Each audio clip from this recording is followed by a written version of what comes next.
Hello everyone, welcome to Nerding Life. I'm your host Chris.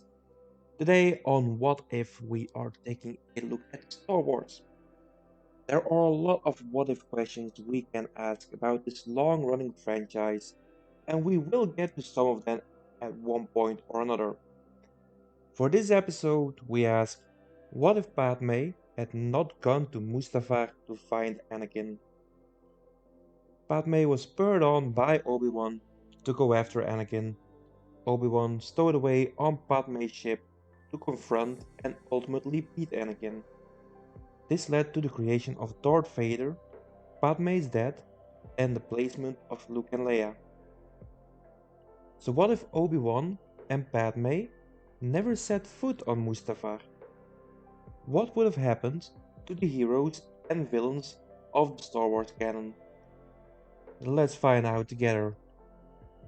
The moment Anakin returned to Coruscant, Obi-Wan would be waiting for him. Now Obi-Wan is a Jedi of honor. He would not lie in wait for an unsuspecting Anakin. In a lightsaber fight, Anakin could very well prevail. If there is no high ground involved. Even if he stood to lose, the planet was already under Palpatine's rule.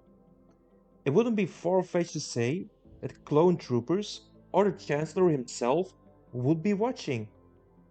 The moment the fight would seem lost in the eyes of Palpatine, he or his clone troopers would most likely interfere. After all, Palpatine spent years molding a young Anakin into his pupil. I doubt he would give him up that easily.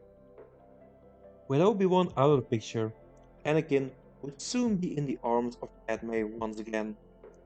Even if she was upset about the events in the Jedi Temple, she forgave him for the butchering of the Tusken Raider camp, so why not the temple as well?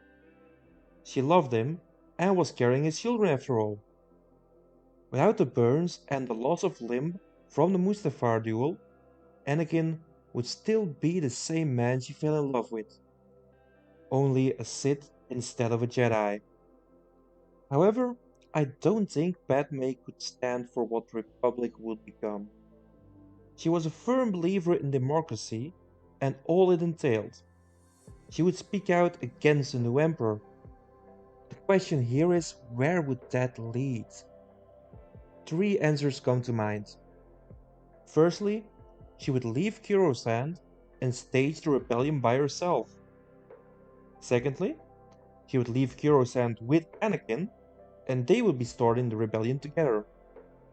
But a third option seems most likely to me.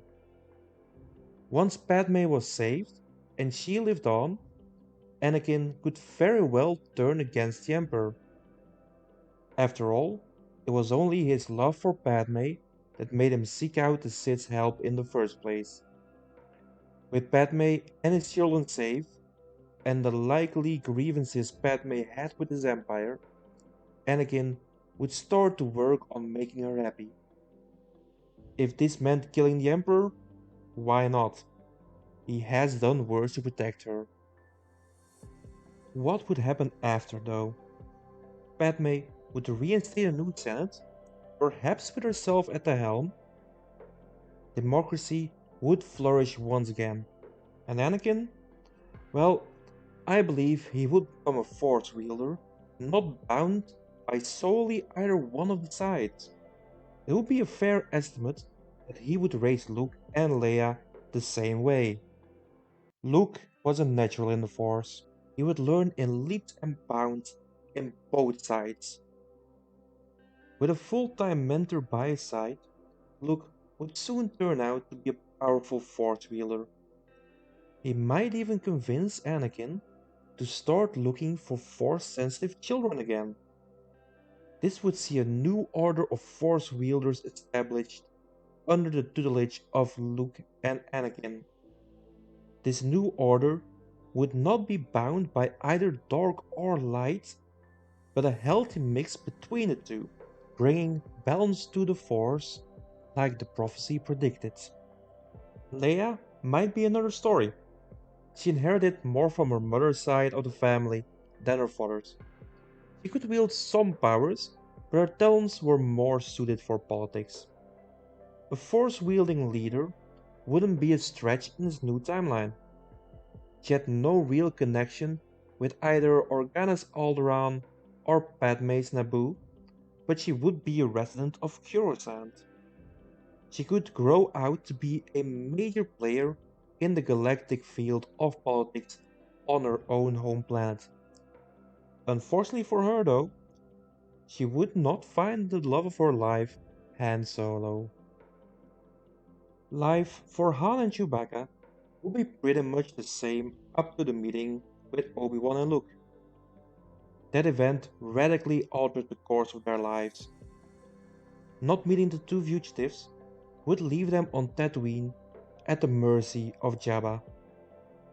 Now it would be fair to say that Han would still manage to convince Jabba to let them leave and pay off the debt by smuggling. It wouldn't be in Han's character, however, to actually do this.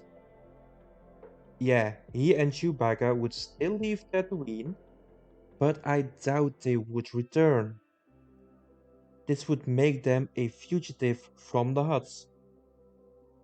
With the resources of the Hutts, we can safely say that bounty hunters will be on their trail pretty soon. They might escape capture for a while, but in the end, one bounty hunter would get lucky and either kill them or deliver them to the Hutts where they would be executed pretty quickly. The last surviving member of the Jedi Council was Yoda. Yoda would still manage to escape Coruscant after his defeat by Palpatine and reach Dagobah. But that is basically where his story ends. He had no contact with the outside galaxy to learn about the journey it had taken. Anakin and Luke would have no reason to believe him alive and go search for him. Yoda would most likely grow old and die on Dagobah. One of the most compelling characters Star Wars has ever seen is Boba Fett. Just like the main heroes of the franchise, Boba's life would end up differently. He would remain a bounty hunter in his father Jango's honor, and perhaps still be employed by the Hutts. However, without the capture and execution attempt on Han, Chewbacca, and Luke, Boba would not fall into the Scarlet Pit. He would still be flying around the galaxy, taking the jobs he felt like taking. Time to talk about something that has irked Star Wars fans the world over: the sequels. In this timeline, I would doubt much or indeed any of the events of the sequels would take place. Without the black and white vision Luke had about the Force, he would not have inadvertently created Kylo Ren.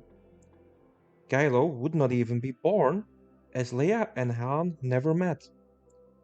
Even if Leia had a child with Force potential, Luke would not feel the need to try to kill that child if it showed a tendency to the dark side. If we look at all these speculations, the galaxy would be far better off had Obi-Wan not pushed Padme to reach Anakin on Mustafar. So our conclusion here is that the entire events from A New Hope onward were all Obi-Wan's fault. I joke, of course, but it does make you wonder, doesn't it? And that's our video. I hope you enjoyed that. If you did, press the like button. If you want to explore this further, we can have a lively debate in the comment section below. Please subscribe if you haven't done so already, and share this video with your friend because it does help us grow. I've been Chris from Northern Geek Life, and I will see you all soon.